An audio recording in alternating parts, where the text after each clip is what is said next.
Good afternoon and welcome back to the vlog. I'm in Preston this morning trying to find some new shoes. All I wear is like Adidas shoes, and trying to find some nice Adidas shoes in size 12 is like so hard, and so far I've been unsuccessful. But the reason that I've started the vlog now as opposed to like later on when I'm out on my bike training or something is because I want to quickly show you this cafe. Now here where I live, we don't really have that many kind of independent specialty kind of quirky coffee houses, but in Preston we have got this one, and I'm gonna go there now to escape from this rain. I don't want to be the bearer of bad news, but I've got a feeling summer is over now. We've had a couple of weeks of like good weather, and now it's just gone like completely awful again. It's 13 degrees today.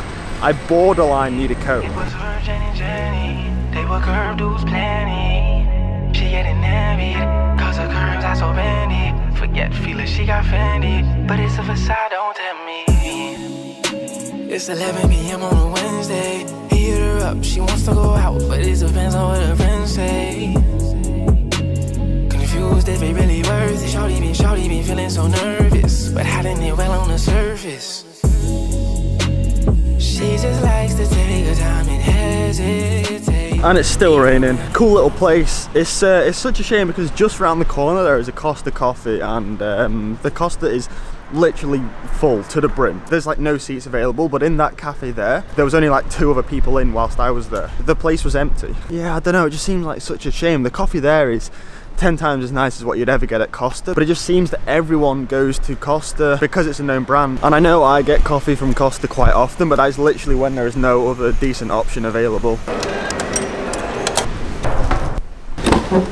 Perhaps, I don't know, maybe during the winter we could like find the best local independent cafes and go and check them all out, and then like promote them in the vlog and stuff. I don't know. I'm driving home now. Hopefully by the time I get home this rain stops. It's forecast too, and then I can head out on the bike. I mean, I can go out anyway if it's raining, but I can't be bothered riding in the rain.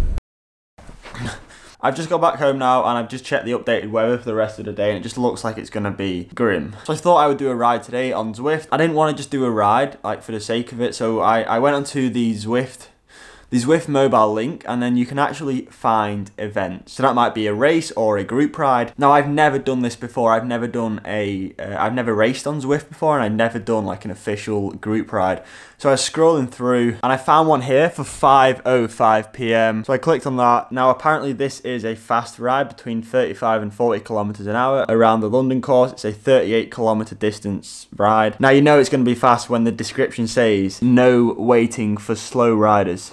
So anyway, I clicked that little tick there. I've joined the group ride. I'm not entirely sure how I join. I guess when I go onto Zwift, it might give me the option to join the group ride with the other riders. I don't know yet. I just thought it would be a little bit more interesting and a little bit more exciting than just a standard ride on my own. After all, Zwift is a platform which allows like people to sort of come together and ride together virtually. So I might as well make the most of that and join a group ride and see what it's all about. So I posted on my Instagram stories that I'm doing that group ride this evening. So if you want to do group rides with me in the future, like last minute group rides, then follow me on Instagram. That's the best place because that's where I post the most sort of up-to-date real-time stuff. Instagram's just the best way to keep up with what I'm currently doing. Alright, so I need to get changed into my kit now, but just watch how fast I can get changed. There's no fancy editing, there's no optical illusions. Just check out how fast I can get changed. What was that, like half a second? Just go full gas. Oh no, wow! What's happening? What a muppet.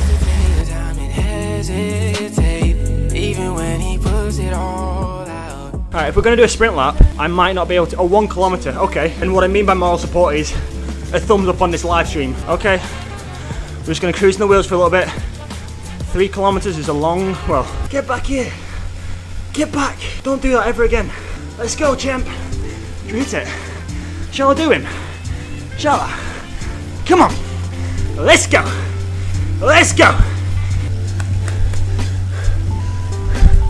That is the finish line, right? Yeah.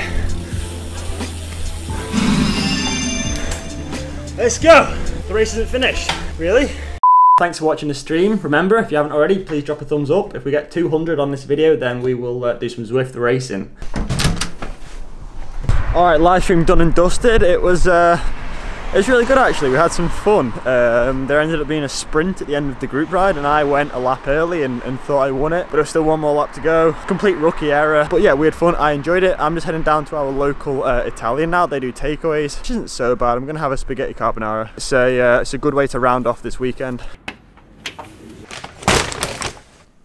Spaghetti carbonara. So someone asked me yesterday, and it's actually a really valid question, and they were saying, should you be doing intervals between like now and Christmas? Like what should your training plan look like between now and Christmas up until the start of next year? Now what I do, or my opinion is, now I say this for quite a lot of things, my opinion, or this is how I do it, because in cycling there's a lot of different ways to do different things. So for example, one thing might work for someone, something else might work for someone else. There's also different training methods will both work equally, and a lot of it depends on the amount of time you've got to train. But the way I do it is, up until like now, up until Christmas, the majority of my training, I'm going to keep it fairly low intensity. There's not really going to be any like maximal efforts, VO2 efforts for example. So the like 95% of training is going to be in zone 2. Now I will also do some zone 3 work, not necessarily for the training gain, it's more to break up the zone 2 rides. I find that like if I'm just knocking out 3-4 hour rides every day at zone 2, they kind of become a little bit boring after a while. So every now and again I like to throw in some zone 3, so like, I don't know, 2 20-minute efforts, 2 30-minute efforts. That way I find it's something to focus on during that ride, and it also allows you to break the ride up into different sections, and it helps time pass quicker, particularly in the winter when it's cold, when it's like wet, and you're doing like a 4-hour zone 2 ride. And then after Christmas I'll start trying to improve the condition, bring up the leg speed, start to do some high intensity training, some race pace efforts, and then we will be back into the race season again.